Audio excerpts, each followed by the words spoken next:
Whether you're new to pool and practicing the basics, or a more experienced player performing drills to improve your shot making and positional play, the Drill Partner is perfect for you. Mr. Pinozzo, sir, how are you? I'm good. How are you? Doing good, doing good. Do I gotta address you by anything formal now, like Hall of Famer Michael Pinozzo? Is that required now? I always wanted to be. I always thought being called Admiral would be cool. We'll leave that. Isn't that ain't that David Robinson, the Admiral? Yeah, right. David Robinson. No, Yeah, no, yeah, yeah. yeah. You got maybe it's my Texas showing Yeah, I didn't know we were doing a show today. Otherwise, I would have worn my jacket. I saw your Facebook post, which, by the way, was probably the funniest thing that I've seen in months online, buddy. I would listen if it were me, I would totally be doing the same thing. So I'm going to go shaving that thing. I'm going to go cut the grass in that thing. I'm doing anything and everything in that thing. So Yeah, I'm going to a Christmas party later this month, and I guarantee I'm wearing it. Guarantee. And the ring. Don't forget the ring, my man. Oh yeah, the ring is yeah. Well, first of all, congratulations, Mike, on the Hall of Fame induction. Thank you. It was my first time attending, and I got to say, it did not disappoint. I know the scale is going to be a little different now because I believe that was the most in attendance ever. That was the biggest we've had, not ever, but biggest we've had in quite some time. Yeah, it was a fantastic night. You were there for a pretty good one for sure. I thought Ozzie Reynolds did a great job with Mark's intro, and Jason Weir did a great job for Shane. And Shane, obviously, I mean, he was the talk of the town after that performance. It was like no kidding, dude. Really had that many words in him, dude. You've known Shane since he was a kid, and that story came out during your Hall of Fame induction. But I've known Shane now for probably a few years. Obviously was a fan of him for a long time.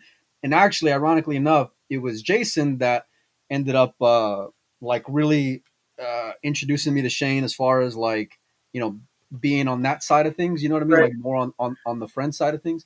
Right. Yeah, no, he did a great job. And out of all the years that I've known Shane, it always takes him a little while to open up. Like even if he knows you, he's still he's very reserved into himself. But I've had some good laughs with him over the years. I never heard that dude talk like that to that extent ever. Yeah. Telling just in general, speaking that much, and you can tell that it meant a lot to him, and ended up being quite the special night. But he went on. You and I had a discussion earlier in that day where you kind of interviewed me in the banquet room when when we were getting set up and stuff, and you asked me what makes the Hall of Fame banquet special. Right. And if you remember, that's exactly what I told you, was that these guys get up there and they have that one shot to really just pour their hearts out and tell everybody what's important to them and what happened to them and who's important to them. And you get stuff. Morning. Says hello. She's got a little announcement. I don't mean to interrupt you, Mike, but you want to go ahead and let everyone know what's going on? What's going on, Matt? Tickets for tonight. She's mumbling right now. We're gonna pick the winners for our contest tonight. So we'll be live a little later on. Her and her sisters are gonna pick out some winners, and we'll have some fun holiday stuff for you guys. All right, cool. But, I had told you that that what makes it special that you see sides of these guys and hear from these guys things that you never heard before. Yeah, and I that's what I do love about it. But I was not prepared for Shane's. It was pretty epic. My bladder wasn't prepared for Shane's speech, okay, because it went on a while. By the time he was done, I was like, man, I gotta go. You know what I mean? There was a lot. There was a lot like this, like me, because that bathroom was pretty full with a line after Shane's speech. But no, it was great. Shane was great. You were great. Like you mentioned, Ozzie was as well. You really got it. And on Ozzie and Mark, look, I had heard stuff like that about Mark over the years, and I had no idea how many roots he has in the industry, right? And I've heard various stories, whether talking to Greg from Diamond and things like that, just as far as like how far that Mark's reach extended, but it was pretty special. Shane was funny with his, my last story before my last story, or whatever he said. It was just he was going on and on. If you guys weren't there, you missed out. But I know Raymond had recorded it and posted online. And so, yeah, it was a really special night, Mike. I was glad to see Shane get inducted. I was glad to see you get inducted, and congratulations, man. Yeah, it was a lot of fun. It was a lot of fun. Yeah, no doubt. Speaking of the Hall of Fame, so part of the stuff we're going to be giving away is some Billiards Digest magazines, Mike. Thanks to you. Wow. Signed by Shane. We did not get Mike to sign it because Mike's just too much of a diva to. I didn't want to devalue something that had Shane's signature on it. I didn't want to say it, Mike. No, I'm kidding. But yeah, as a thanks from us to you guys for supporting the page, we'll be sending those out and picking out some winners a little later on. So keep your notifications on, and we'll be live a little bit later on this evening for that. On a side note, I'm leaving tomorrow, Mike, in the morning. I thought it was going to be my last trip for the Mosconi Cup for the end of the year, but I end up having one more trip. I'm going to your neck of the woods, Mike. I'm going to Wisconsin for a day.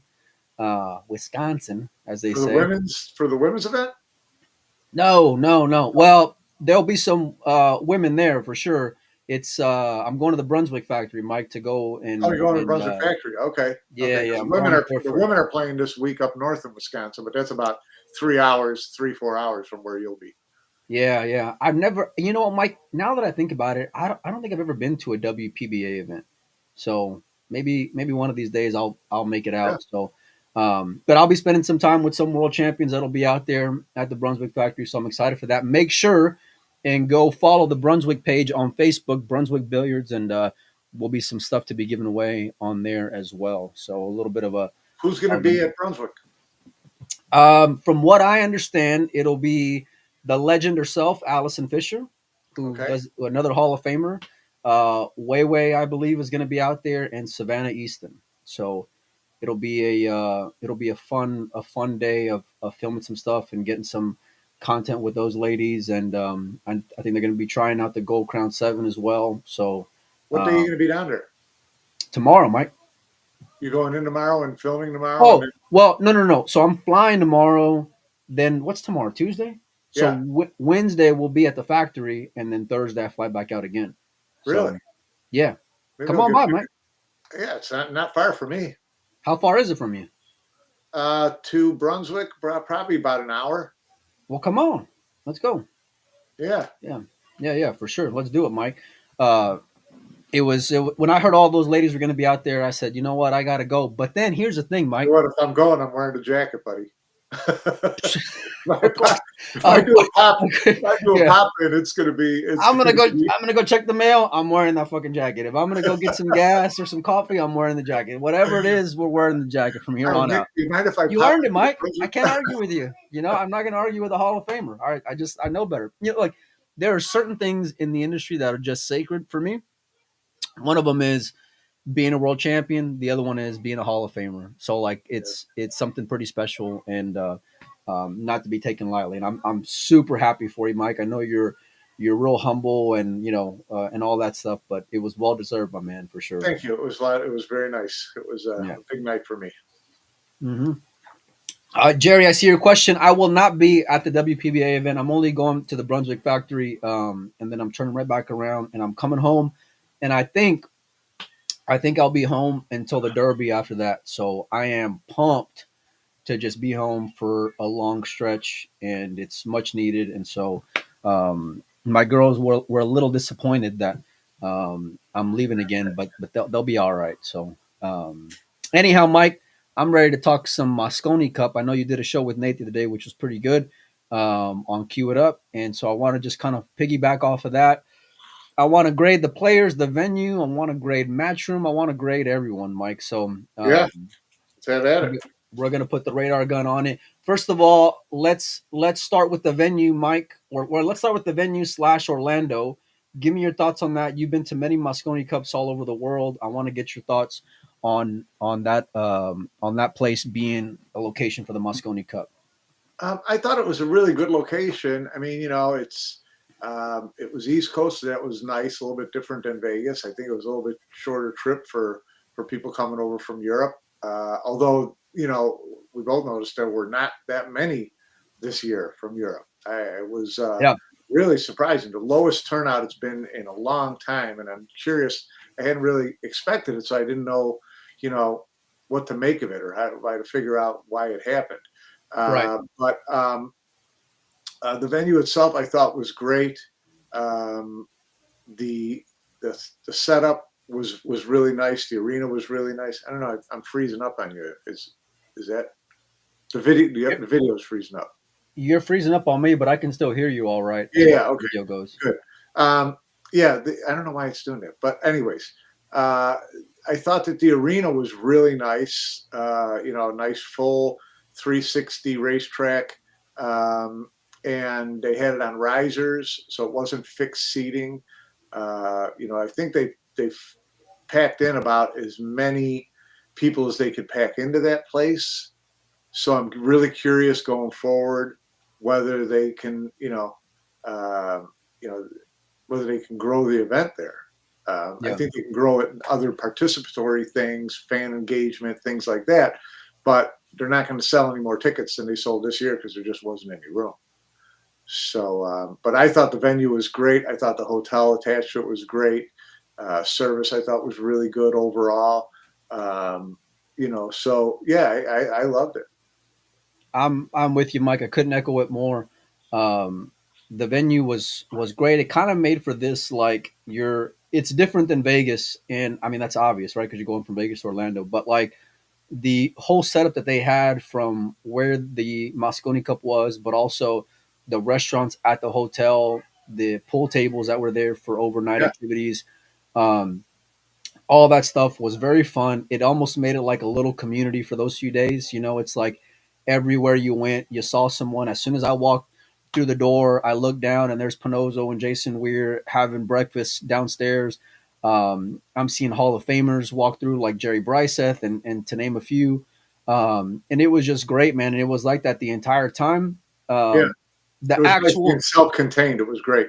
Yeah, and it's different than like when you're in a casino, you're all spread out and you'll see guys gambling here or doing this there, and it makes for a much different kind of atmosphere. And don't get me wrong, like I love Vegas, and there's a lot going on over there, obviously, but my expectations for Orlando were pretty low, just because I guess I was just don't like change a whole lot. But I got to tell you, that place went above and beyond for me, Mike. I really enjoyed it.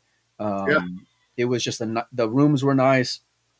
I know the prices were a little bit high, and I see some of you guys saying that on there. But listen, the sport is growing, and they got a lot going on, and it was cool to see the venue sell out like it did. On the note of the European fans, I don't know if it was because the tickets sold out so quickly or what. And I know there wasn't a ton of them. They had their own little section, but they showed up, Mike. I mean, they were there, and like in the sense of being loud. There, but it was really like a couple hundred. And there were a couple of years in the U.S. where the European side was, a good 40% of the arena. Yeah. I'm not really sure. I didn't really ask any Europeans what they thought of all the people who weren't there. In the U.S. it was a holiday weekend, but it wasn't a holiday weekend for any Europeans. So I'm not really sure what the cause of that was. I mean, certainly closer than Vegas, certainly cheaper. I mean, it was not super cheap there, but it was cheaper than Vegas. Yeah. Ticket prices, I don't think that prevented a lot of people from going, to be honest. And you had a lot more cost than the tickets. No, for sure. Jeff says he fist bumped both of us. There was a lot of people that said hello, and I want to say thanks to everyone who stopped us. The funny thing, I made a post about this the other day, though, Mike, but it was like, as soon as Shane's speech was done, like I mentioned, we all ran to go, you know what I mean? Like empty the tank. And so I'm there, and the guy says, "Hey, you're Molina Mike, right?" I'm like, "Yeah." "Hey, man, I really like the show." And I'm like, "Cool, man. I ain't going to fist bump you, but cool." You know what I mean? Because you're getting where we were at. But that was the whole thing. And it's great because we mentioned the European fans. Obviously, the American fans were great, but it was like the whole week was just full of people who were super passionate about the sport, super passionate about the Mosconi Cup. And on the note of the venue, Mike, in regards to food and everything else, I'm going to give it an A. I think it was super solid. I mentioned parking was a little bit much. I thought it was great. The only knock that I'll say is that I was close. We were close to where the VIP section was. I wish that section, Mike, when it came to seating, was different because I feel like them seeing the production isn't really fair to what they're paying per seat. Give them more of a premium is what I would say. But Who's that's my that? only on the VIP section. It's like they got the Oh, couches right here, but then your barrel that you're staring down you're seeing the referees, you're seeing the cameras, you're seeing all these yeah. things. You know what I mean? So Yeah. and I know there was a lot of perks, and I went into that VIP room that week. It was phenomenal in there, Mike, because the food was great, the fan experience was great, the engagement was great. They had a bunch of fun activities throughout the week. They had a little press conference in there as well. That VIP experience was well worth it, and I highly suggest it if you guys get to go out there to a Mosconi Cup anytime, because Matchroom did a stand-up job in that department for sure. Yeah. It was great from that standpoint. As far as the VIPs, I get the point you're saying, but I think that they did also like being like, right, the players were at that end, right? There was so much player engagement right down at that end. It was kind of cool.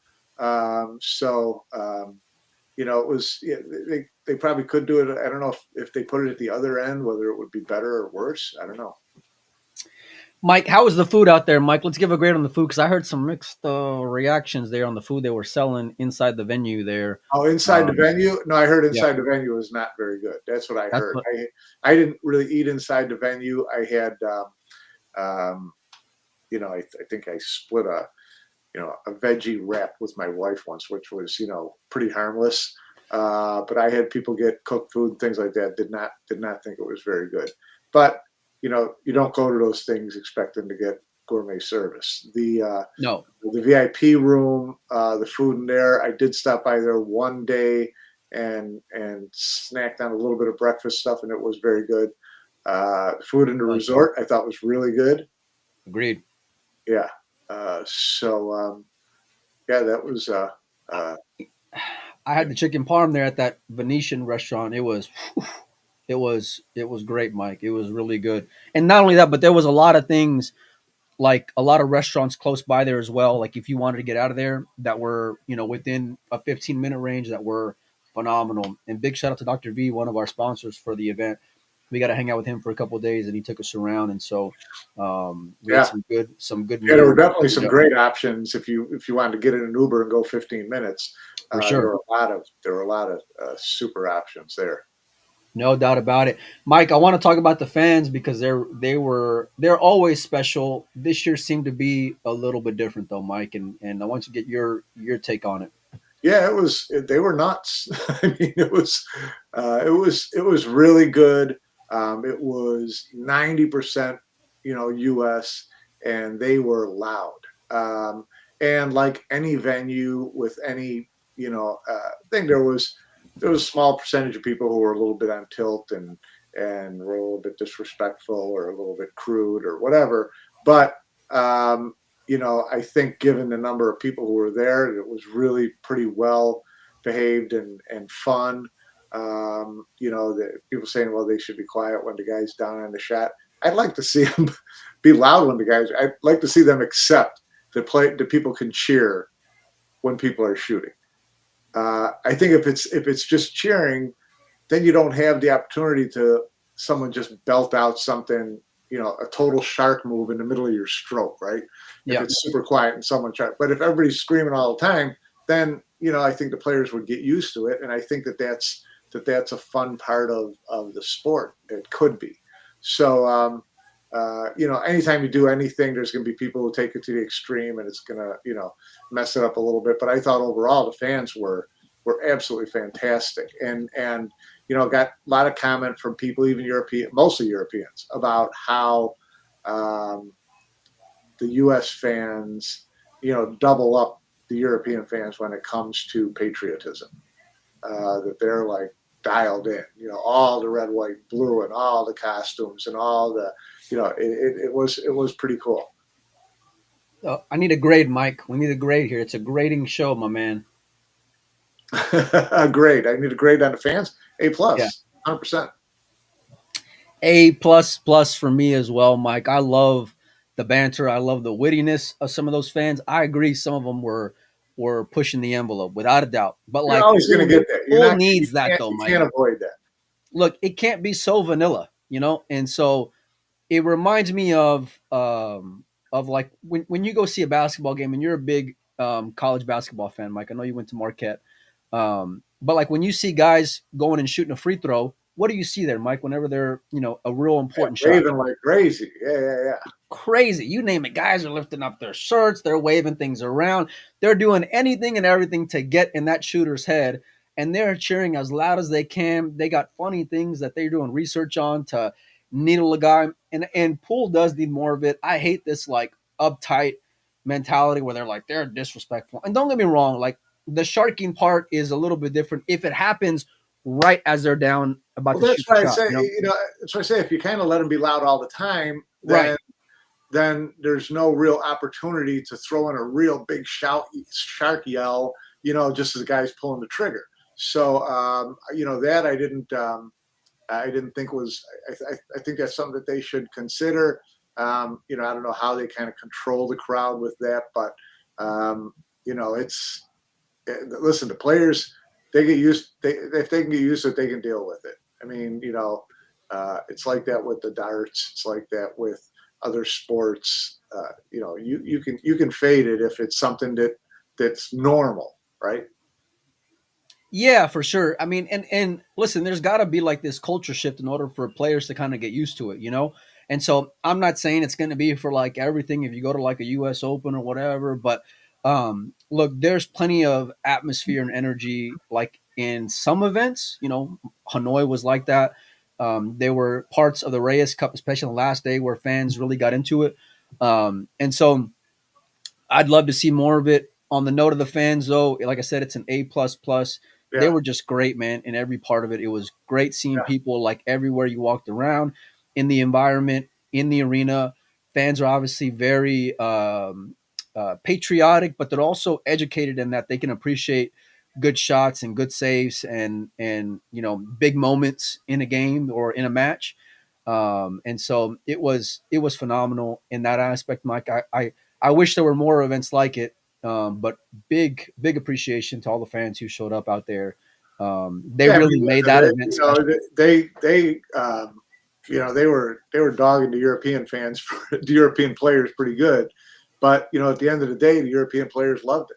And they were very appreciative of the fans. I mean, that's the atmosphere that they they were fueling Jason, though. I don't know if the American fans were sharp enough to realize it, but like Jason was thriving off of that. It got into Mickey's head a little bit. David kind of got rattled at points throughout there, but no doubt. Listen, when like, Jason plays, the best thing the Americans could do is just open up newspapers and read newspapers while he's shooting. Just don't say a word. Read a newspaper. Don't even let him know that you're watching him. And I guarantee he will drive more balls into the rails that way than if you're on his ass. Hey, Darian Thompson is sending some super chats. I appreciate that. We've never done that on the show, but thank you for that. We appreciate the support through the YouTube for sure. He says Shaw and anyone else that lives in America. Okay, I don't want Jason on Team USA because if you're going to open up that can of worms, you're going to have a whole team full of Europeans, and Mika's going to make it, and Thorsten's going to make it, and you know it, and so. I don't know that I want to go that route, Mike. Jason is great for being the heel.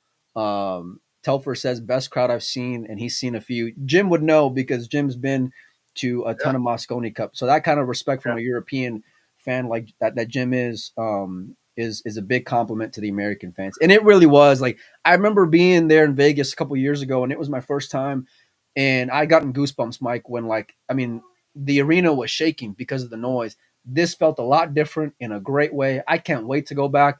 If you haven't been to a Mosconi Cup, I highly suggest it. It's an absolute special event. Now that I got the passport, I'll be going over there next year, and I'm excited to see the European fans as well. So, anyhow, Mike, what are the things that I sent you? I sent you a whole list, which I'm not good at like prepping for shows, as you know. But let me let's jump into some of the players, I guess, Mike. We'll start with the we'll start with the Americans. I want to start right away, Mike. Let's start with since I on the note that I'm going to Wisconsin. Let's start with the kid from Wisconsin, Tyler Styer for Team USA. Mike, where do you clock him at for the Mosconi Cup? B plus. B plus. Okay. I thought he was solid. I thought he did what you want him to do. More than one. We've talked every year. We talk about how you can't put all your money on your top three guys. Your last two guys have to give you some points. They have to give you some individual points, and they have to give you some points that didn't involve Shane or Sky or someone like that, right? Tyler won a singles match. He won a doubles match. That's if you get that out of your number 4 or 5 guy every Mosconi Cup, those are 2 points that really mean something.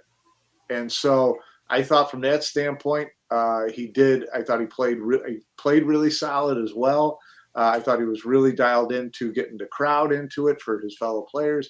I thought Tyler was exactly what you want out of your number 4 or 5 guy for any team, anybody. I thought that he was the perfect role player in that. He got you the points. He kept you engaged. He was fired up. I never seen Red fired up like that. Yeah, I mean, I might go A- on him. I don't know. I'm going A plus, Mike, really on Tyler, and I'm not going to keep on handing out A's. I'll tell you that, but I'm going A plus on Opie. I feel like he. I got to pull the A away from him for trying to draw that 3 sitting in the corner. You know what? That's fair. Actually, I'll go A minus. That one, I wanted to go and hit him with. That was a blunder for sure, Mike. Yeah, for sure. And everything's under this like Monday morning quarterback microscope for the Mosconi Cup. That shot, listen, Federer should have checked him on that shot because there's no reason why with that kind of distance. You know how pure you got to hit that ball, Mike. I don't even think Josh. Listen, we know he can draw the ball as well as anybody, but that was not the time or the place for it. Just leave your partner anywhere on the table. I mean, from what I remember, the 4 ball was up table and it was near the top. It was close to a pocket, if I remember. Yeah. So really, you just needed to keep the ball on the table. A rail first would have been good in that spot, though. But listen, he's the one who's out there performing. Look, I think that we've seen the maturity of Tyler over the years. In my opinion, I feel like he's earned a spot to be more of a staple on a Mosconi Cup team versus being someone who is going to be questioned going into it, like for whether he earns it on merit or otherwise. He came really clutch. He came pretty big in some big spots on there. Yeah. I agree with you when it comes to being a role player, but I feel like he can also be a leader as well, not just from what he can do out there on that stage, but from a work ethic standpoint. I feel like he checks all the boxes. Like Jeff says, his break is good. I feel like his break in spurts can be easily a top, maybe like 7-8 break in the WNT. And I mean like throughout their entire list of players. Tyler's got that kind of break. We would see him at times kind of choke under pressure over the years. I feel like he's exercised those demons. The fans weren't really needling him, so maybe that was a part of it. But all in all, super impressed with Tyler.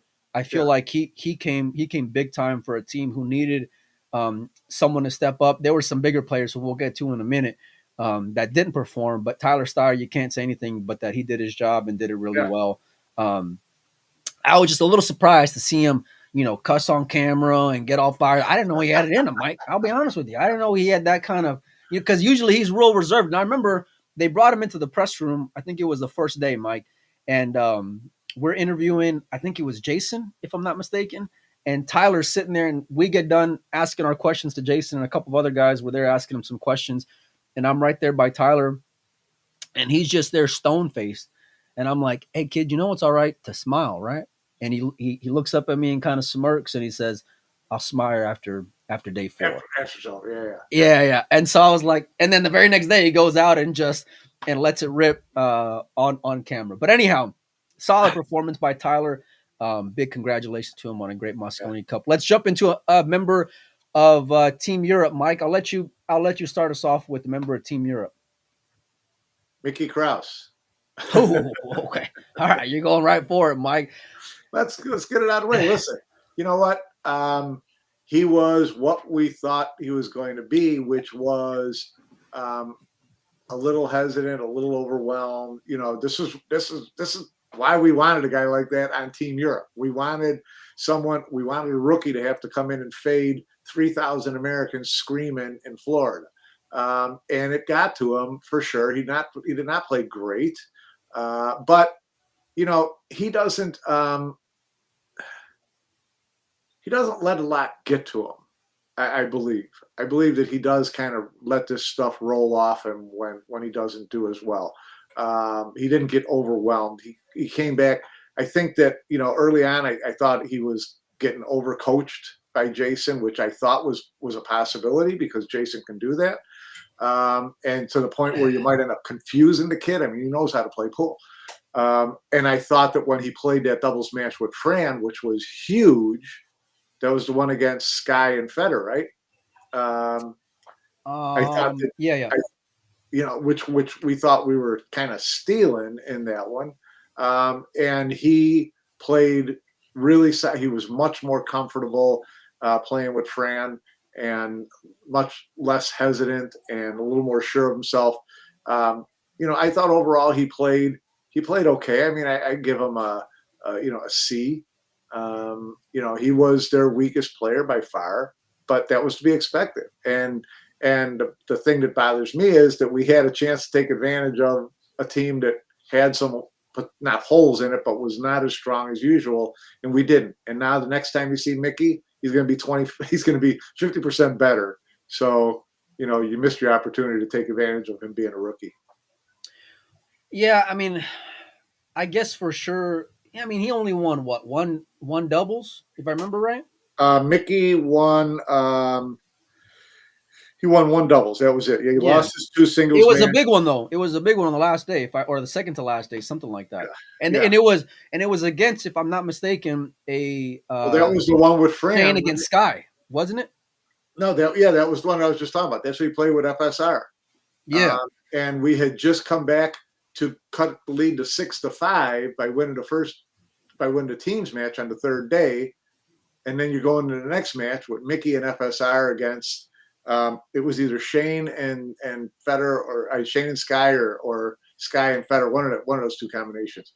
And you thought that he was going to that was a great opportunity to tie the match up at 6-6 and play race to 5 from there.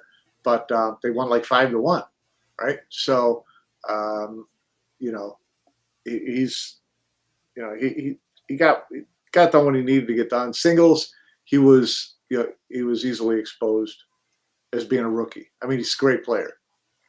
No, he is, but that's a fair assessment, Mike. I mean, I think, I don't know if exposed is the right word, because that's what we expect from rookies, you know? And so, right. Well, that's what I mean. That's what you got to take advantage of. You have to take advantage of the fact that you got a rookie in there. You're not trying to, you know, it's not exposing any big flaws. It's exposing the fact that he's a rookie in this environment for the first time, and you want to rattle him as best you can. Yeah, no, listen, the fans did a great job on trying to get into his head, from the man bun comments to, you know, call Daddy Jason to come and help him out. I mean, you name it. They were getting after him, and you know what? Listen, that's the rite of passage. He's unflappable from that standpoint. People are not gonna, you know, he's so, like, he's as chill as they come. You know, they're just So it's hard to get somebody that's that naturally chilled. You know, now he's going to be battle tested next time he goes in there for sure. He's going to have a lot more confidence. He's going to be a lot more prepared as far as what to expect. I got high expectations for him from here on out. But for sure, I mean, you know what? I guess it was, you know, a C+ maybe, just because, you know, C is fine. Yeah. You know what? He did about what was expected of him. Jason mentioned, when I saw in a comment in the chat the other day about, you know, he wanted to be coached and things like that. And I love the fact that he was deferring to other guys. I feel like you have to, in that environment full of alphas, you kind of have to, you know, stake your own place in there. Yes. And so he's going to have to from here on out, because, you know, he's going to be out there swimming by himself in a lot of matches. And especially if you want to continue to be on Team Europe, listen, we've seen a lot of guys who had a great year, come Mosconi Cup, they dog it, and then we never see them again. And I don't want to mention any names, but you know a few guys who I'm talking about. And so Mickey's gonna have to step up if he wants to continue. From a tournament standpoint, that he's gonna do pretty solid. But I'm hopeful he'll get some more opportunities to make his own place on that stage, Mike. Well, you know what? Next year we need another rookie, and so we got to take advantage of that. You have no idea how much I was rooting for Moritz in the final of the International Open. Yeah, no kidding, right? He'd have been the leader in the clubhouse going into the beginning of the year for that first spot. A lot of guys that are going to be on the radar for Team Europe, and that's why I love the merit-based system, because you're going to get these rookies that are going to figure out a way to get in, and with the schedule only filling up. You win one big tournament, and you got a pretty good chance. I mean, the only anomaly is like Robbie Capito wins a tournament. I was going to say, Robbie comes to Asia, mind. right? So, but overall, it gives you a big leg up. That's I wanted to see Moritz win. Let's talk about the other Hall of Famer, Mike, and SVB, Captain America. A lot of talk about him throughout the Mosconi Cup, and there always is. I want to get your take on where he's at. I know I had high expectations from him, but he didn't deliver this year, Mike. No, he didn't. I don't think. I don't know. Maybe I missed some. I didn't see him play really poorly. I thought he wasn't. I don't know what he was doing with his break. He wasn't hitting his break nearly as hard as he usually does. He usually slams it, even in Mosconi. And so he wasn't getting a lot of love on the break. He lost some safety battles, which Team USA does every year against Team Europe, so that's no big surprise. I didn't see him drive a lot of balls into the rail, or that kind of, dogging it. But no, he just didn't. He didn't perform. I mean, he only played one singles match, right? And he got run over by Fran. There was nothing you could do about that. That was a perfect match for Fran. And then he was 0-2 in doubles. And again, I just don't think that they got,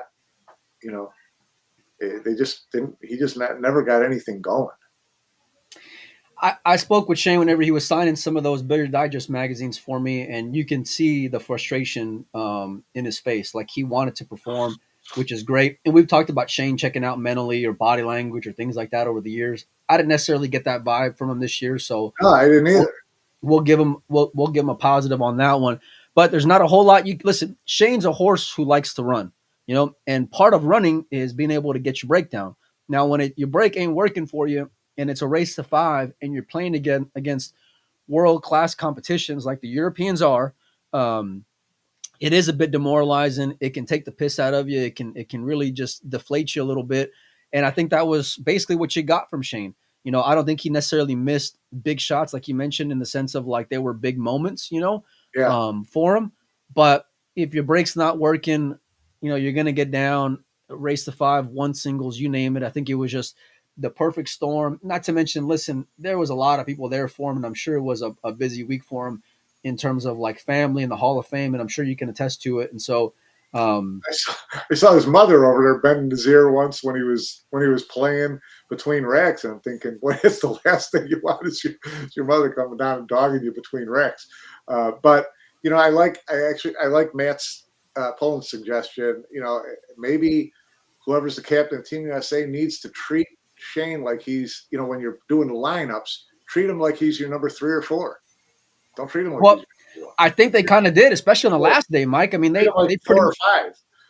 They pretty much hit him on the last day because we didn't even see him come out and play at all, So I know he was on deck to go and play, and he would have been in there in some crucial spots had USA gotten the first few. But you know what? On that team, Shane is probably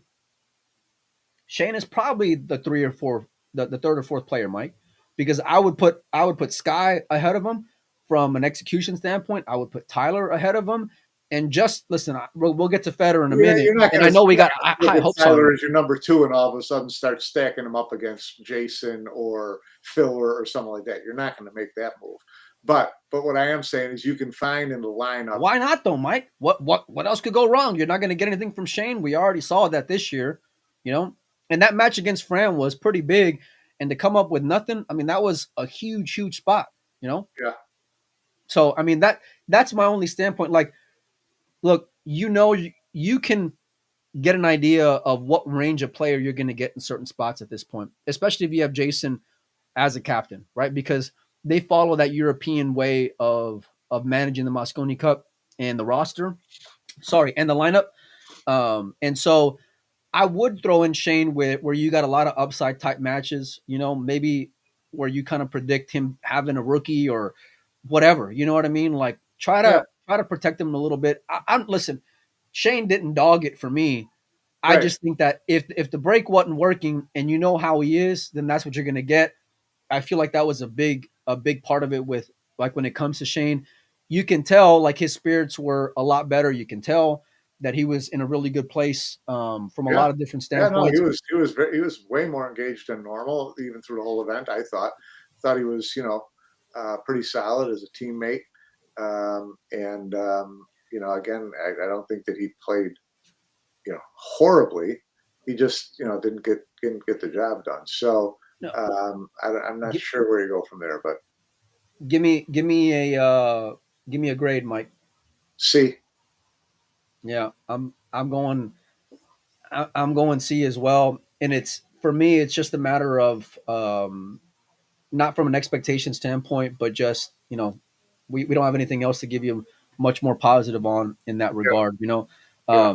Although on the record, I'm not one of these fans or otherwise thinking that Shane should not be on the team. He's an amazing player with a ton of People who upside. say that just stop It's saying that. wild. Yeah, Stop. it's wild, Mike. Yeah, Just it's stop. silly. Right?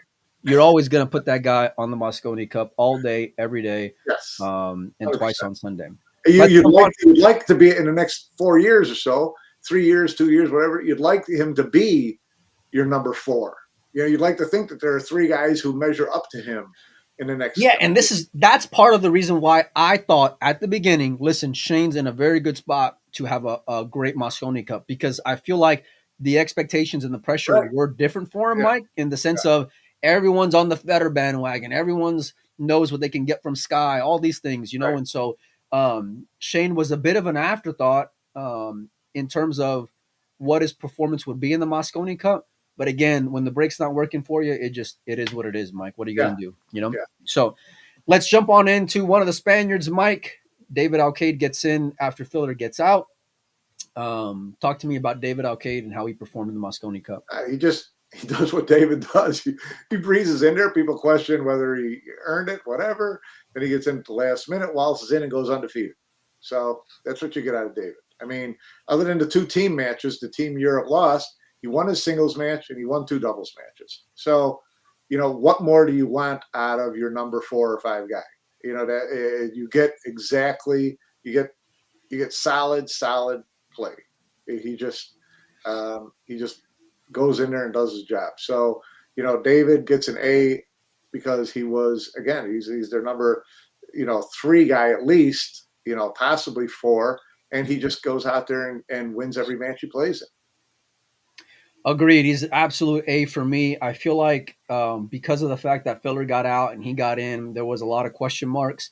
There was a lack of leadership in that locker room from the usual suspects that we've been seeing over the years, Mike, like a Josh and like an Alvin, guys like that. And so and Jason went on record saying, listen, David's my right-hand man, and I feel like David was in some pretty big spots in doubles to be the leader of the duos, no matter who he was with. I feel like going 6 for 6, I think, is a stat in Mosconi Cups. You can't argue performance. You can't argue what he does. He's clutch. He doesn't come with like big crazy shots, but 6 and what? I think if I'm not mistaken, I know he's undefeated in Mosconi Cups, Mike. I'm pretty sure I heard that somewhere. He was on the team that tied, which to me was a loss. But well, man, you're brutal, Mike, ain't you? You're the team the one that tied. They should never have a tie in the Mosconi Cup anyway. No, that was a bad idea that Barry Hearn came up with because he loves golf and it was like, we have an even number of things and you have to win if you tie, you retain the cup. Yeah, win. Either just win the freaking thing. That was just a bad idea. It happened once. Just throw in a win by 2, Mike. Have it like tennis. In fact, David Alcaide lost the last match of that tournament to end up in a tie. Well, he's a bum then, Mike. How about that? He's a bum. No, listen. The epitome of steadiness in recent years takes a lot of scrutiny, and I feel like doesn't get the respect that he's earned. He's reliable in that environment, Mike. I know he kind of rattled a little bit towards the end of the Mosconi Cup, but I feel like given the expectations and where he needed to be, because they needed him to be a leader on that team, he more than stepped up. He got you some big wins. David Alcaide is an A for me, Mike. Right, no doubt about it. Let's jump on into another American, Mike. Well, not another American. Let's jump into an American in Billy Thorpe. A lot of question marks regarding Billy. A lot of drama regarding Billy entering the Mosconi Cup. Where do you clock him at this year's Mosconi Cup in Orlando, Mike? Billy, I give Billy a B. I mean, he won a doubles match, lost a singles match. I thought that he made some big shots. Thought he, in the doubles match, made a couple of huge shots. And I thought that he was. I do think that he overplayed the Mr. Excitement for the team type of thing. I thought all of Team USA kind of got a little carried away sometime for my thing. I don't need Billy Thorpe running around with a smoke gun. I want an emotional leader for the team, but it's got to be at a certain level that helps the team. It's not a show for the fans. It's your emotion is supposed to help your team be more comfortable, feel less stress, be more into their match, that type of thing. You're not sending them out there to be the clown. From that standpoint, it's, it was a little bit, mixed for me. Yeah, I think some of your points are fair, Mike. Listen, I'll say this. I think it is a show for the fans, especially in the Mosconi Cup. So from that standpoint, like, I can appreciate some of the theater of it all. We knew what his role would be in this team, and I feel like, given the expectations, that he lived up to it. Now whether or not you got your finger on the pulse, depending on when to hit the gas and when to pump the brakes a little bit. Listen, there's no right or wrong answer there, right? You're in a vacuum during each match as far as when to do that. I feel like he got the fans pumped up, and look, part of what he brought off the table was a big reason why that they got in some of the guys' heads during moments, because I feel like him getting into it with the fans and the fans getting into it with him were a reason why they were getting in the heads of some of the Europeans during crucial spots, So from that standpoint, I feel like he did his job. Now, I know he missed a couple of balls early on. From a running out standpoint, I feel like you got about what you expected from the guy, Yeah.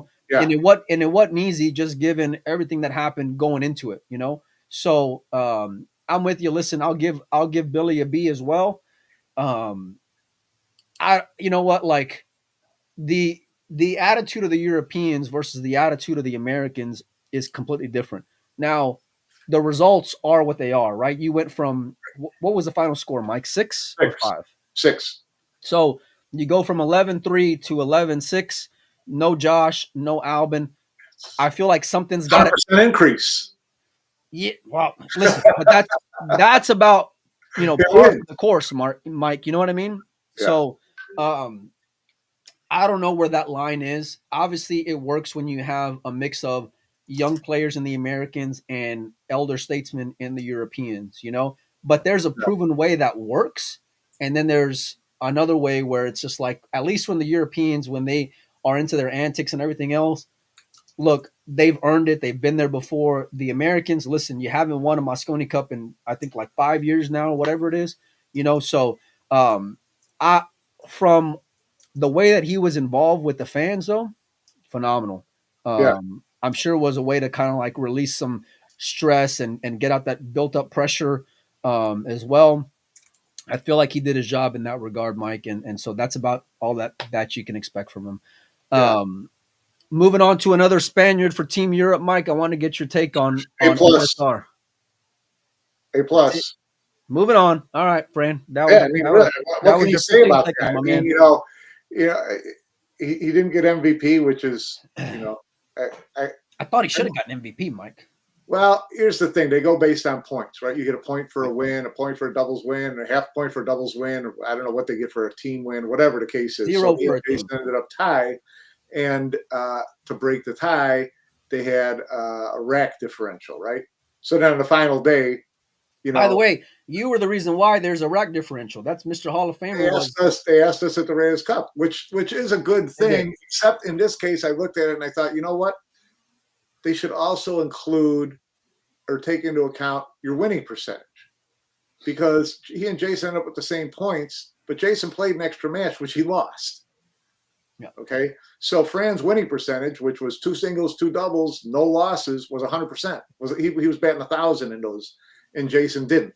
So to me, that would have been a difference maker to me. And I never thought of that when we were coming up with formulas for how to break the tie. But so I think you robbed Fran, basically. We robbed Fran. Winning percentages, you could take that into account. And because of what that also does, it eliminates someone from stacking up matches in his own favor. Not that I would say Jason would do that, although he was going to play the next singles match, but that's another thing. So it was, you take away someone getting it because they just played more matches than anybody else, right? So either way, no one's going to argue that Fran. I thought it was about what it should be. Now it was close, and you can make a lot of arguments for Fran being MVP. Yeah. No, for sure you could, and he came super clutch. And let's just be real, Mike. There was a lot of question marks regarding this guy after Manila. There was can he perform in that stage? Where's his cue ball going to be? How is his safety play going to be? His pocketing didn't look that great. I mean, there was a lot of question marks regarding Fran. That match against Shane was massive.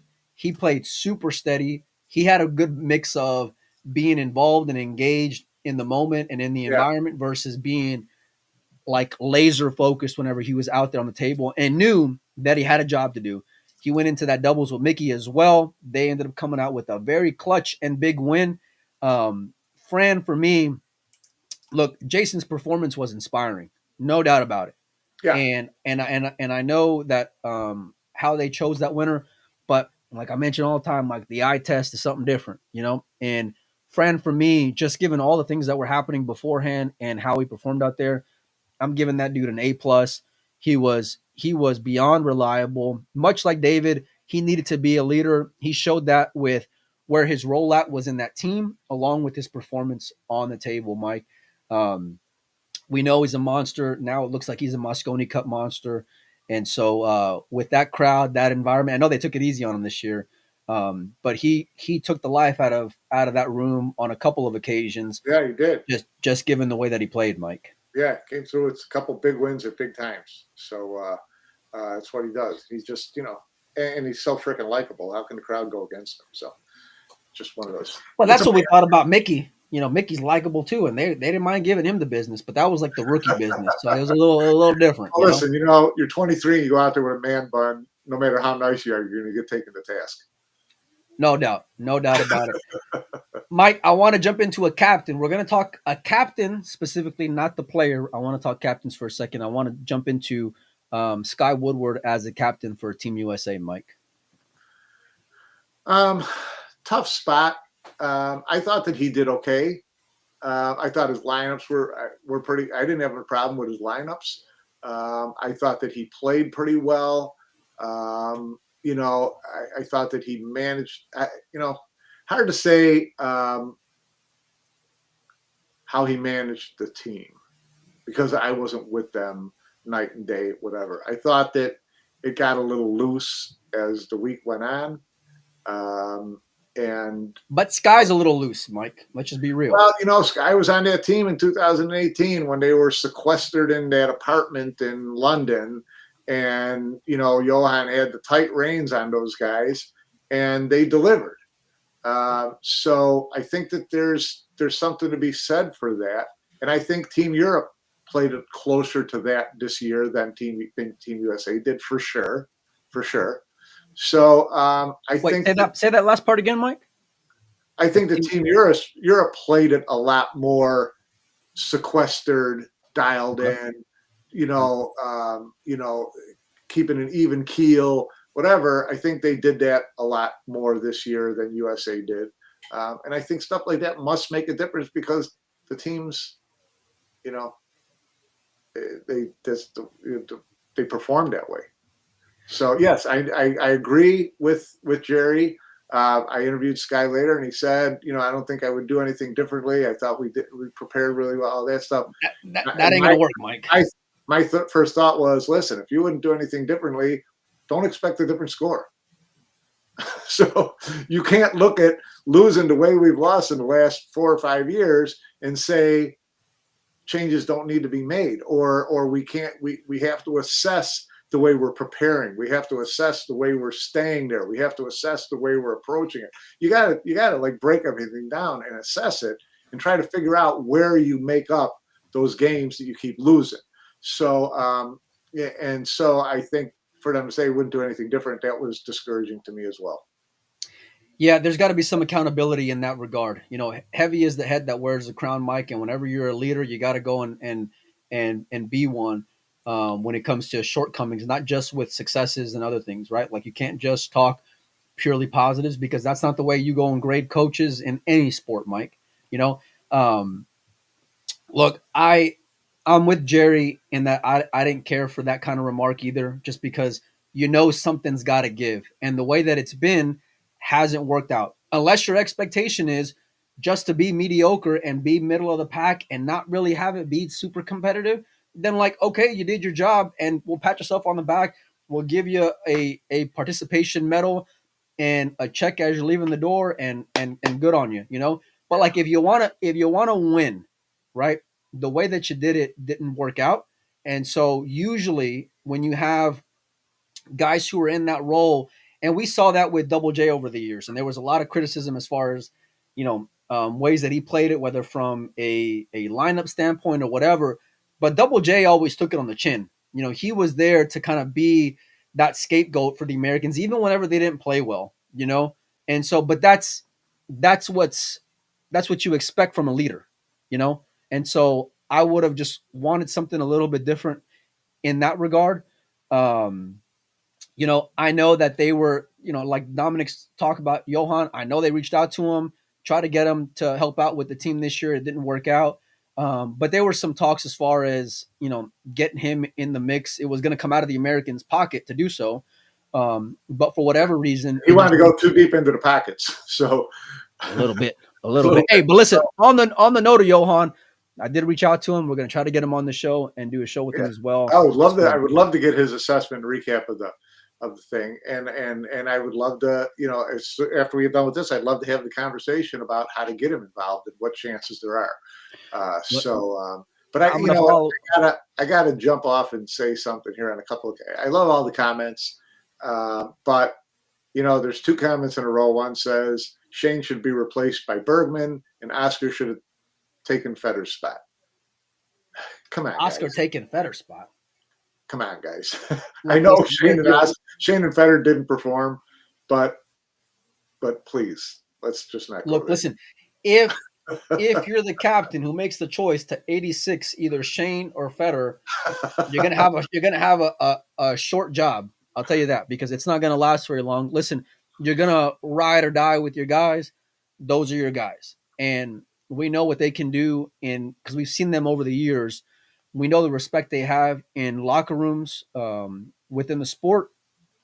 Look, shit happens, but you're going to keep on rolling with them because that's your guy, you know? And so, look, on the Sky one, and then we'll jump over to Jason. On the Sky note, something does got to change. And you gotta have to, you gotta be able to be honest and look at yourself in the mirror when it comes to stuff like that, because that's just part of the role and part of the job. And here's where I like the playing captain part to a certain extent, but I don't expect Sky's a pool player. Sky's out there, you know, trying to earn a living, got a wife, couple kids, you know, he's playing tournaments, and you're asking him to make lineups and pick his team and all that. That's fine. I don't expect Sky to know how to break down and look at film and assess what needs to be done differently for Team USA. That part of this captaincy isn't really in his wheelhouse. And I don't think we can expect it. Now, you have someone who's a trained coach like a Johan or whoever. With a proven track record, Mike. This is what they do. Okay, they take a team and you make it better. You know, your football team's losing. You know, you don't fire the coach and then just tell the quarterback to take over coaching because all the players like him and he's a good leader and he's got great leadership. You know, you've got to have the right people in place to help you get better. You got to know your strengths, Mike. Yeah, well, you got to be able to assess what's going wrong to know what to do right. And I don't expect these guys to know how to do that.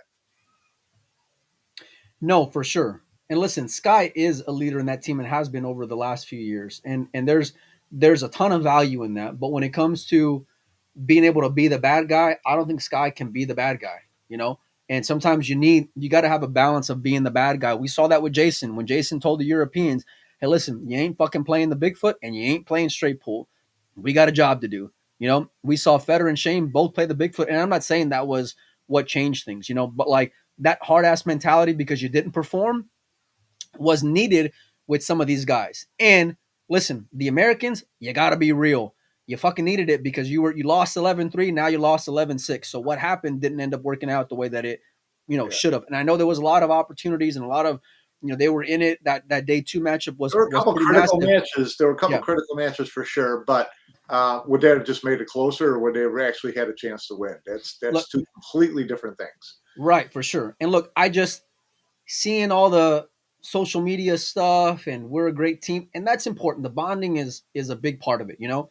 But like, just go do something first is all I'm saying. You know, go out there and Listen, it's been 5 years. I've got Like- no problem. I've got no problem with the 5 guys running this team. I thought it was probably our best team in the last 5 years. It felt like it. They felt like more of a team. I thought that, you know, a couple of them were coming in playing pretty well. I thought that as a team. Yeah, but those are teams when you had Earl on there, Mike, and Double J stepping in last minute, and a Corey Duel on the team over the last 5 years. Like, that's not. Listen, you're right, but that's not saying like a whole lot either. No, it's not. But I mean, this is a team that I would be comfortable sending the same 5 guys out next year if they had a year to kind of get their heads together to plan for this, you know. And they had a coach who was like, you know, I'm not expecting these guys to go into training camp for 12 months, but someone watching the progress and analyzing and preparing and all that and getting them ready. Then I think with these 5 guys, yeah, you'd have a chance. Look, just give me like a Belichick for a year. You know what I mean? Like, give me someone who can have. Belichick speaks with a Dutch accent, Mike. Wow, you know, but listen, there you go. I'll leave it there. Johan, we're coming for you, big guy. Listen, you need that with some of these guys. And while it's great to be playing the part of the theater and all that, Mike, you got to have discipline as well. You know, and I don't know what all. Listen, we were around them last year.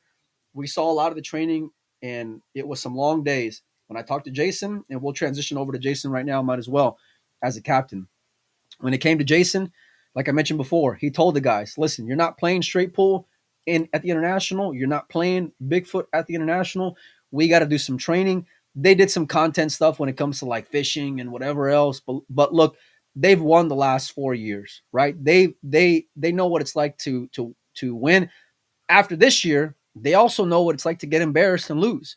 You know, so that attitude, the way that they shifted from Manila training, which they really didn't get an opportunity anyway, to going into the Mosconi Cup, from the optics standpoint, they took it more seriously. Oh yeah, there's no doubt that Manila was the best thing that happened to Team Europe. Yeah, no doubt. From the lineup, I love the way he played it, and this is also a knock on Sky. Listen, that playing back to back where you transition from a singles to a double, I felt like he didn't do that. If correct me if I'm wrong, but hardly at all, if at all. It doesn't always work. It doesn't. But I'll take momentum any day over going in cold. Any day. Yeah, well, you can also go in there and play lousy in that first doubles match, and all of a sudden you're out there playing single. You're going to be real comfortable with yourself. So we saw David a couple of years ago go from shitting the bed on a doubles to playing lights out in singles. You can, but it's not a guarantee. Look, there's no like formula here, Mike, and I get that. But like I'm saying, if you're gonna try to get it in as best you can. Like, I'd rather go in with the guy. Listen, Federer didn't perform this year, and we'll get to him in a minute. But like, if I want Federer to do well, I'm going to change it up. Like, I want to let him. If you're going to shit the bed one match, and then come in ready on the doubles and go back to zero on the second match. Like I said, I didn't think the lineup selection was that bad this year. I thought there were a lot of times where I looked and said, well, we got the advantage in this match. We're on paper, we got this match, and we didn't win those matches. So, but I thought the lineups he put together were pretty good. I thought he ended up with some really favorable matchups, and we just didn't perform. Well, yeah. The Europeans by far had upside in some of these matches where they ended up coming up with wins. Again, you can always Monday morning quarterback it after the fact. You look at the scoreboard at the end, and that's all I'm saying, Mike. And listen, there's consistency when it comes to how the Europeans play it as well. The way they stack things. And Jason, look, for me, I'll give him an A as far as being a captain. But like, you also dodged some potential bullets in his own right, because you didn't play Fran and David, which had they lost, that would have been a huge, huge question mark for the Europeans, Mike. And the overcoaching part of it as well, right? Because I think there were spots where you did micromanage Mickey at spots. Yeah. But listen, you came out with a win. There was a lot of talk whether or not, and you had a ton of holes in your team as well, from no Josh, no Albin, which is realistic, and it's a big opportunity for the Americans. Jason handled things the way that he did. He mentioned that he also had a come to Jesus talk with Kaci after Manila, so like these type of leadership spots where like, yeah, you're friends with the guy, but Jason went at it like he had a job to do, and being the bad guy is okay for him. I know he plays the villain pretty well. But listen, he stepped up, Mike, in my mind. And as far as the captain goes for Jason Shaw, I'll give the guy an A. Yeah, no doubt. He played great. And they won the matches that they needed to win. So yeah, I thought that he did a really good job getting them ready, and they were ready to play. Let's talk about Federer, Mike. Not good. He won. He played 5 matches, right? Went 1-1 in singles and 0-3 in doubles. I think you need a little bit better out of number 1 player in the world. A little better, Mike. And his one win was a nail biter over Mickey Krause that he was up 4-0 on. So went for a flyer of a combination, which a notable former member of Team Europe in that moment, I get a message saying, I can't believe he went for that combination. And that's with him being up 4-0, and it came back to bite him in the ass, Mike. Because Mickey made up that ground. You can't think I got a 4-0 lead, so I can go ahead and take a flyer on this. Give me a grade, Mike. Give me a letter on that. It's C-. You ain't gonna give him an F for Federer? It just set itself up to be too good, Mike. Give him an F. I guess C. But then I'm trying to pull at positives here, and I don't know where I can pull from, Mike. Listen, if you fancy yourself the best player in every environment, right, then you got to go and perform. And the fact of the matter is you didn't, and listen, I know Federer's a world champion. I know he's a monster in tournament play. I know what he can do. You've seen him all over the world, play every game. Unbelievable. The best all-around player for my money. You can talk all the positives you want about the kid, and everything is rightfully earned. But with the same hand, not performing in the Mosconi Cup is a reality as well. And he didn't. He hasn't to this point. Listen, I know all about him, not feeling well and having stomach issues and a head cold first, and then stomach issues from the medicine, all that kind of stuff. But, which is fair, Mike. It's fair, but I don't know, it didn't look like he was ready to drop on the table from, dizziness or exhaustion or anything like that. Maybe he wasn't feeling 100% up to snuff. There's a lot of players who played not feeling really well and have played like monsters. So I get it. it's again, I'm sure it's no fun playing when you're not feeling well, but he just didn't play well, period. I didn't think. Sometimes decision-wise, sometimes execution-wise, things like that. So I thought that the atmosphere got to him more than more than even he thought it was going to. Because I thought last year we got the bonus by letting him play in Europe for his christening and getting pummeled and no crowd Mosconi Cup, all that stuff, and being having that out of his system. So, but I think that the atmosphere and the hype and all the people did affect him. Look, you're going to keep on riding that horse until the wheels fall off. That's just the type of player that Federer is. There's no doubt about it. But I don't expect him to play on Team USA for the next 15 years and have a Shane-like record. Federer he'll get through it. Well, from an odds standpoint, for sure. And you would always bet on his matches. You would always bet on him overperforming. Yeah. You would bet on him coming clutch because we've seen that time and time again. But like we mentioned earlier, listen, act like you've done something when you do something, right? And on that stage, you haven't done anything yet. And you got to really have this like honest assessment with yourself when it comes to like other things leading up to it. Like Ike says about being a salesman and things like that. Listen, if you're sick, I don't want to see the autograph signings and the content and all this shit. I want you to be like the leader and the alpha and lead by your training and your work ethic and all these things. I want you to be completely dialed. I want you to be like Kobe. I want you to be like Mike. I want you to be like how we make that happen, Mike? A certain Dutchman? Is that what you're saying? Which he's very familiar with, by the way. He knows him all too well. I'm telling you what, that's like it or not, that's the answer to the question. Well, it is until it isn't, and we've seen results with that guy out there for sure. So, like, I would go back to that well without a doubt, no matter what it cost me. Because, listen, at the end of the day, you got to figure out what's more important to you. If you're just going to go and collect the money and go out there and put on a show, or if you're going to go out there and really compete, because there's a big difference. Europeans know how to do it. Jason reached out to Laley and guys like that. Listen, you got a proven philosophy and formula that works with those guys, until proven otherwise. And that's with holes and question marks in there. You got to go out there and do something whenever it's time to do something. Yeah, no, I agree.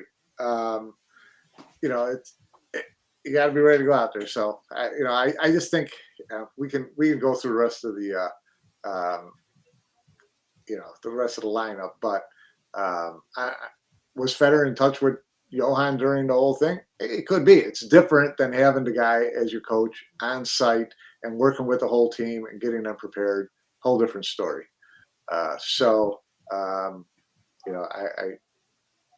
think that we got to make this happen. We started dogging it GoFundMe page, Mike. We need all the help we can get. We started dogging it GoFundMe page to get Johan back on Team USA. Well, let's assume that Matchroom is not going to go with captains again, and even if they were, Matchroom's not going to fall in love with Johan again. That doesn't mean that you can't have him be your Team USA coach for the year, right? So you fund some camps, you fund some get-togethers, you get them prepared, all that kind of stuff. I would love to see, and this is big picture stuff and getting way off track, but I'm going to say it anyways because we got time. I would love to see the industry put together, a Team USA coaching program. Right? Call them out, Mike. Let's go. And including the juniors, and it's a developmental thing. And one of the tasks would be, being the coach for Team USA for whatever the Mosconi Cup team is. I think that's right in his wheelhouse. He could come over here. He could coach other Americans they could have a coaching program teaching other people how to be real coaches. He went through legit coaching, Olympic style coaching training in Holland to get the certificates he has, right? This isn't just somebody who just instinctively knows how to do this. So I think that there would be a lot of value in that if you wanted to, really develop USA talent, which is at the end of the day, what you really want to do. You want to develop USA talent so that it's on par with the Europeans and the Asians again, like it always was. And that takes a starting point, and it takes seed money to get it going.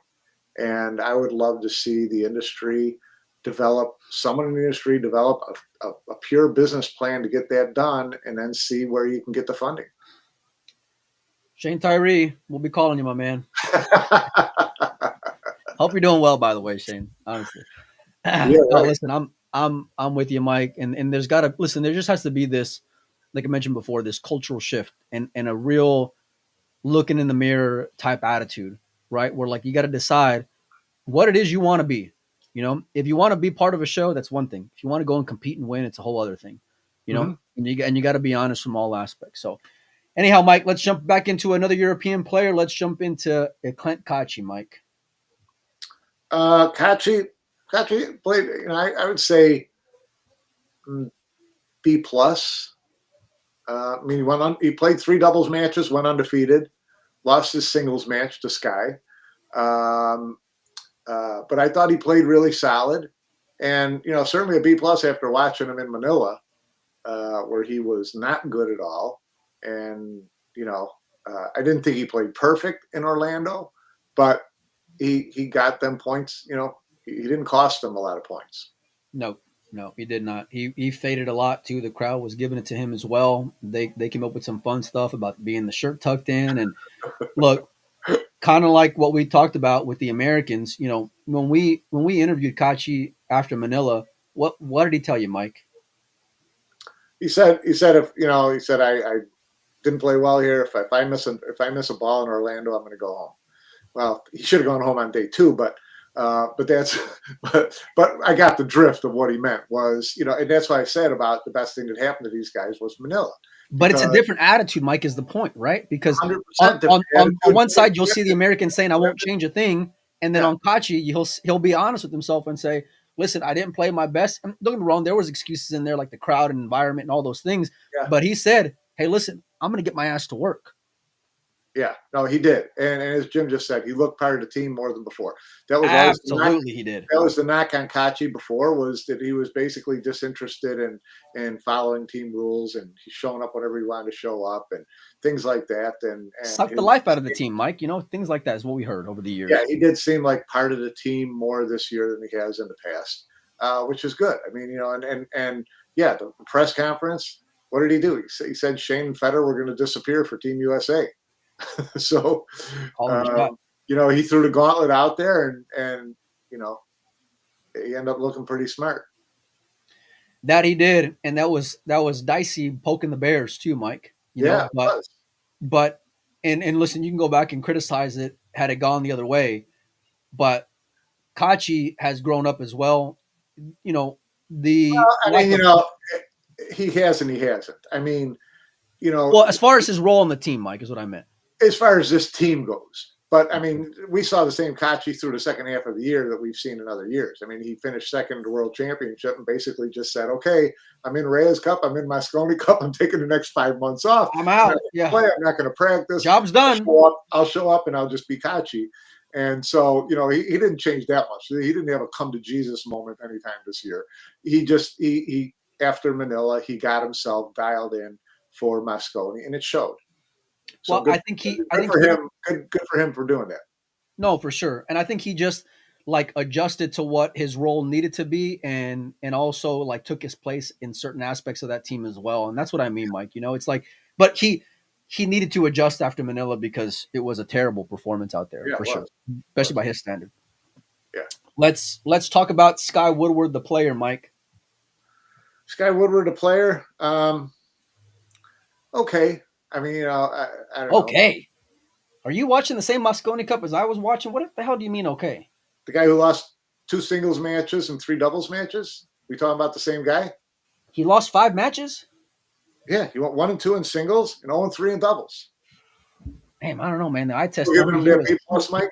The eye test showed he was pretty clutch in pretty big spots, Mike. I ain't gonna lie. He made some big shots, and there were certain times where he looked like the Sky that we've seen in Mosconi Cups. But the proof is in the pudding, and he went 1 and 2 in singles and 0 and 3 in doubles. Well, so I guess you can only say he was dialed in so much. Listen, I love him, and I think he like I said, he had his moments, but end results are end results. No, I agree with you, and I think that's fair. I don't know, Mike. The eye test just shows that he was inspirational during parts of that Mosconi Cup for the Americans. I feel like from a playing you're talking standpoint, about like the captain now. You're talking about the well, captain. but I mean, like he came with some big shots at certain spots. You know what I mean? And like he also stepped up, especially on the last day, put himself under the fire as a player.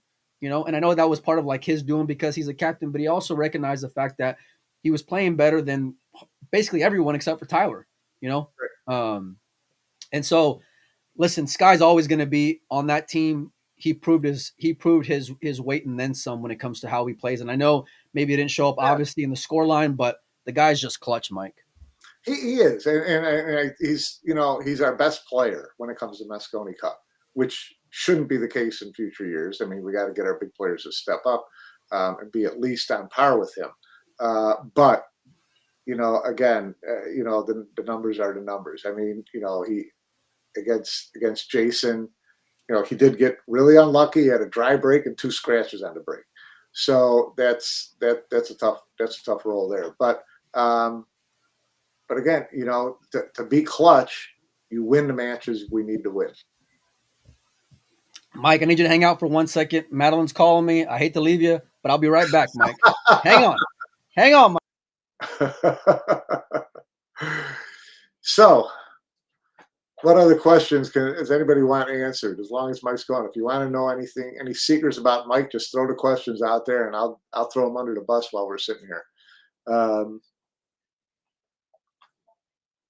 Yeah, Jim, I get it. He's got a target on his back, but Jason has a target on his back, and Americans try to show up for him. The fans dog him. Filler's always had a target on his back, but they come through in the clutch and perform better. So, I don't know about the show getting way better. I ran out of jokes. I think I used them all at the Hall of Fame banquet. So, what does everybody think about the Johan Ruijsink idea of being a backdoor captain for next year? Sorry, buddy. That's all right. We all in control. Even if you didn't get inducted to the Hall of Fame this year, you would have been inducted to the Hall of Fame on dogging it for the amount of times you come clutch on this show, buddy. I'm just saying. All right. No, listen. Well, I want to. I know we've been on for quite a while, longer than usual, but I want to talk Johan after we talk Jason real quick, Mike. He's the last player on here. Let's clock Jason Shaw as the player this year for the Mosconi Cup. No, he played great. I mean, he won his 2 singles matches. Singles is where you make your money as a Mosconi Cup player. And he won his singles matches. Dominant in one of them. Went 2-1 in doubles. He played really well. He missed a few shots there, here and there, but he didn't get punished as much for him. Big A-ball miss, Mike. Yeah, but he's Jason, and this is his arena, and you're gonna have to have a couple of years of making him look bad for anything to change, because this is what he lives for. And as long as he's got these type of numbers, he's always guaranteed a wild card, if not the captain spot. So this is where he shines. So and he did shine. Yeah, you give him an A 100% on that, right? Look, there was a ton of questions regarding Jason from being the captain, earning his spot on merit, how he performs in that environment, the lack of performance in Manila, how he would do with 2 pillars of the European team being gone, the pressure of playing in the U.S., the crowd trying to egg him. I mean, you name it, right? They were just the dude was dodging bullets left and right the entire time, not just before, but during and not after, but during that whole time. Look, you came up big when you needed to be big. That's how you make your legacy in the Mosconi Cup, And he doesn't go and rest it on tournament wins, because let's just face it, outside of Hanoi last year, we ain't really seen it a whole lot, No. But in that environment, he's an alpha. He's a monster. He's dependable. He can fill a lot of different roles for you. I feel like where there is shortcomings when it comes to captaincy on one side or the other, Jason knows how to put his finger on the pulse. Now, I think the managing part was different, but when it comes to the player, being in that heat and performing like that, it's some inspirational stuff, Mike. I mean, it takes a big set of balls to go out there and act the way that he does and back it up with solid play, and being the heel when he was the entire time, Mike. I mean, it was a crazy performance by Jason Shaw. Yeah, no, you got to want to do that. I mean, you got to want that heat on you, and I'm sure he wishes that every Open tournament had the same crowd that Mosconi has, and hates him because he would win Open tournaments. But this is the event that he gets jacked up for, and he performed again. So yeah, I'll hats off to him. Does Jason make my Hall of Fame based on my Mosconi Cup alone? Oh God, do we really want to go there, Matt? Don't make me go there. Don't make me go there on this show.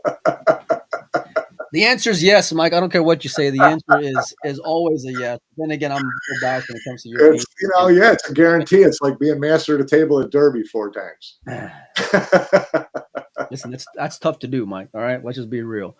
Mike, what difference would Johan make for this team, Mike? You feel like? And is he the answer? Analysis and preparation. I mean, that's what a coach is supposed to do. He's supposed to figure out what your weaknesses are and fix them. Supposed to figure out what your strengths are and lean on them. Supposed to figure out how to get you guys ready to play when the doors open. So that's what they do. So someone like that, can he do that? 100% he can do it. He absolutely can. And he's not afraid to be the bad guy no matter who's in that room, right? We saw that the year when he had that falling out with SVB, because he was trying to, I don't want to say lead by example, but just he wasn't afraid to give anyone a pass, just given their accolades up until that point, Mike. As much as I loved the environment and the energy and, the enthusiasm and passion and all these things, like Johan knows what it takes to at least get them as best prepared as possible. Now, what happens when you go out there will be whatever it will be, right? Because you could have Johan come in and you can have an 11-1 Mosconi Cup, right? And that's just that's the way that the whole gods roll sometimes. Of course. Johan's first year wasn't magic. What do you mean, Mike? Oh, USA got trounced his first year. He almost, gave up. He didn't want to coach USA after that. They had a team, a bunch of guys he couldn't control. Yeah. But he was trying to change a culture too, Mike.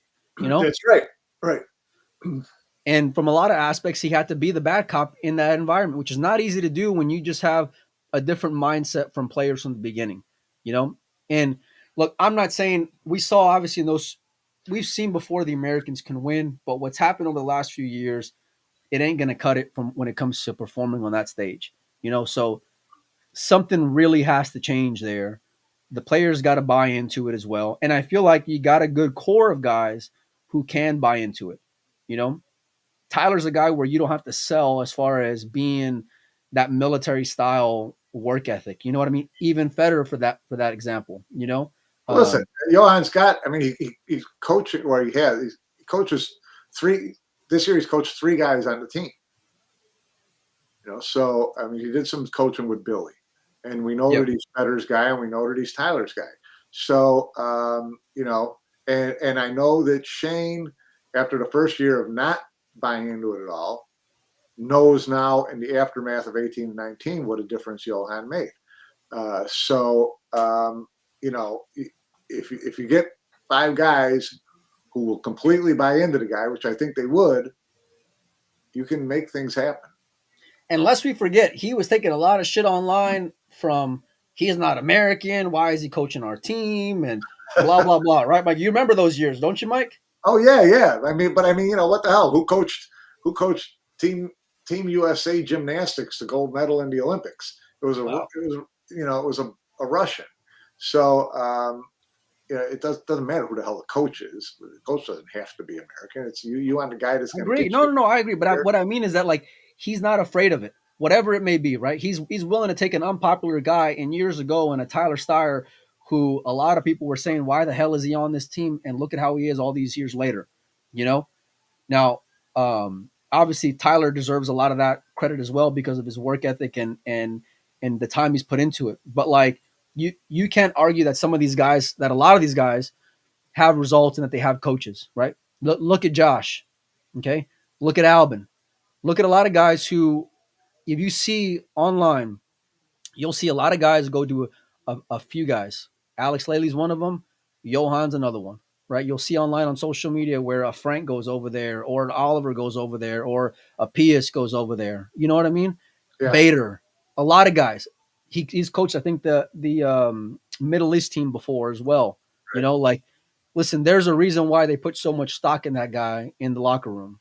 You know, yeah, and don't get me wrong, a lot of things got to come together in order to create a win.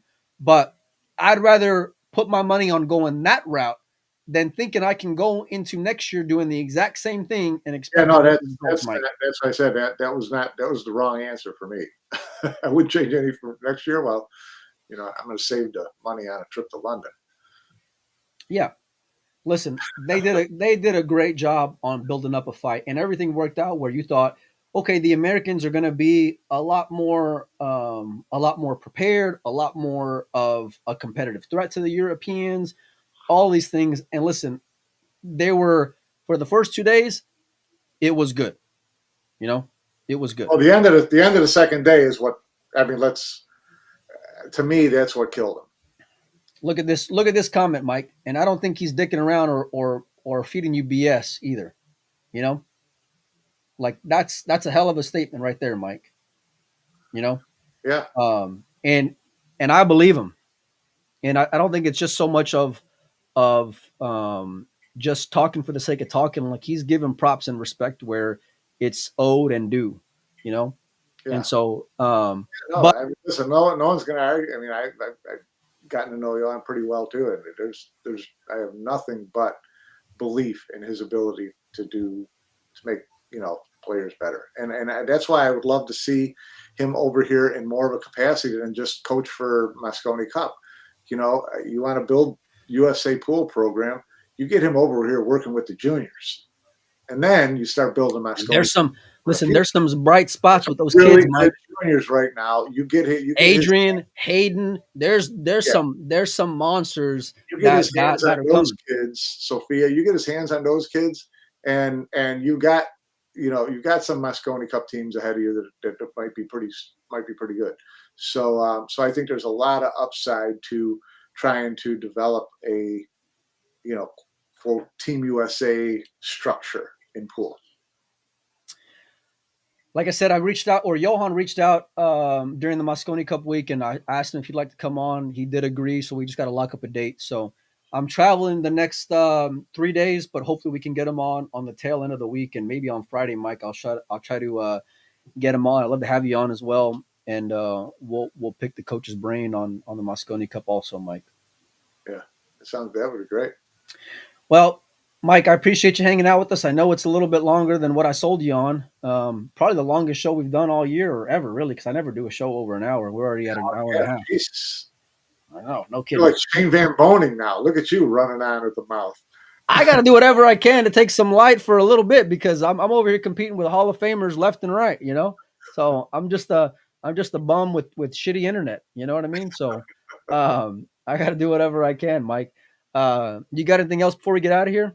No, other than that really bad frozen face on the screen, which I'm hoping I don't know why it's happening like that. My machine refreshes soon. Sorry about that, guys. No, it was fun, and yeah, it's, you know, I think it was pretty good analysis of the event without getting into game by game stuff. So yeah, we'll start planning for 2025 right now. I wish they would have won on at the end of day 2, because then I feel like it could have been very, very different, Mike.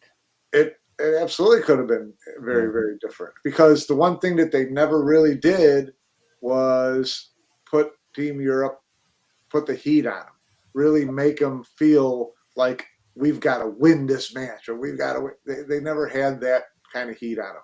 So that's what I was really hoping would happen this year, because that would have put more heat on Jason to coach. That would have been put more heat on the team to perform. That was the moment that I was really looking for. And if you win that match you're supposed to win at the end of day 2, and you win that team match at the beginning of day 3 like they did, then they're up 6-5, and you got a favorable. And then you ain't got Joshy coming to save your ass anymore, neither. Mike, you would have had that favorable pairings couple, that doubles cup team coming up. So all of a sudden, the heat would have been a lot different, and I could have ended up pretty much the same score, but who knows? I just would have liked to have seen that situation. Hats off to both teams. Hats off to Matchroom. Everyone. Yeah, I mean, what a great event it was overall. It's great. There was plenty of opportunity for that event to come up flat from a number of different angles, Mike. And I know 11-5 will be what people remember, but being there, 11-6, sorry. But being there, it was a great experience from beginning to end. And it really was just that, an experience, because there was a lot of different things that went on before, during, and after the Mosconi Cup that made it the special event that it was, Mike. Yeah, no, it was a whole, they developed a whole experience around the event, which to me is what makes it so important to have everything self-contained like that in one thing. And it was just, it's one thing that I'm kind of, wondering how that's going to happen going forward, because if you start getting the crowds over 3,000, they start outgrowing these convention centers that are attached to a hotel. And then you start getting into actual like little stadiums and or theaters or whatever, arenas. And then it becomes a little bit tougher to have that experience that we had in Orlando, which to me was perfect. It really was. It was. Yeah. I mean, it was so cool seeing everyone, including Telfer's mug a couple of times out there. No, it was a phenomenal time, and I didn't think it would be. I mentioned like beforehand where I was just like, man, I don't even know if I want to go. I didn't think it'd be that competitive, but like everything that went on was just awesome. It really was just awesome. And I can't wait to go back next year again, Mike. I love the Mosconi Cup. It was my second time, but I plan on going from here on out. So we'll see. Yeah. All right. We'll be live tonight. We'll be picking the winners of the contest and be giving out some of the Shane memorabilia for the Hall of Fame, and then the Team Europe signed photos. My girls will be back off of school, and they'll be helping me out with that. Like I mentioned before, go follow the Brunswick page. We're going to be giving out some awesome stuff on there. If you haven't already, check out Brunswick Billiards on Facebook and keep an eye on there. And then big shout out to all of our sponsors who helped take us to the Mosconi Cup. And one last thing, I'm going to try, fingers crossed, to be streaming some of the matches from that Qatar event going on. Right now it's a big prize fund, and we'll go over that more in the next couple of days as well. But I think I got the info to be able to stream a couple of matches, so we're going to try to do that as well. Oh, cool. Yeah. Well, make sure we get Josh's matches. You want to talk about Josh real quick? You want to piss some people off before we get out of here? No. Okay. No. All right. Thanks all you guys for hanging out with us. Big shout out to all of our sponsors. You'll see them everywhere.